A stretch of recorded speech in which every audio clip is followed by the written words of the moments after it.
Quand on parle de fragilité dans la population âgée, on fait référence à la réserve fonctionnelle des individus, à la capacité de l'individu à répondre à un stress. Comment l'individu va s'adapter face à une pathologie aiguë? Va-t-il présenter des décompensations en cascade? C'est vraiment le reflet de cette réserve fonctionnelle.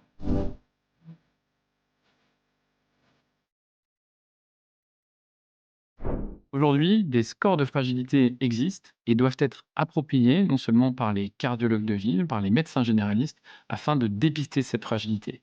Ces scores simples permettent de regarder l'âge du sujet, la polymédication, la présence d'une dénutrition, la présence de troubles neurocognitifs, et ils permettent de screener les patients afin d'éventuellement les adresser vers une évaluation gériatrique.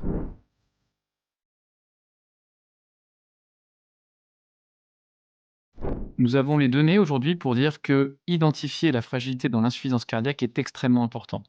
En effet, il est clairement montré que, indépendamment de la gravité de la pathologie cardiaque, cette fragilité, ces différents syndromes gériatriques, influent sur le pronostic des patients, tant en termes de mortalité que de réhospitalisation pour insuffisance cardiaque. Et chacune de ces hospitalisations altère la qualité de vie, qui est un enjeu majeur dans la prise en charge de cette population.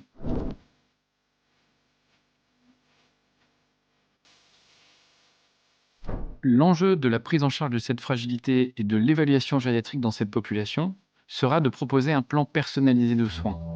Ainsi, le patient sera évolué sur l'ensemble de ses comorbidités, sur la iatrogénie, sur les domaines nutritionnels, la mobilité, sur les troubles vésico-sphinctériens. Et ce plan personnalisé de soins sera adapté au patient, il sera revu et cela permettra également d'améliorer sa qualité de vie.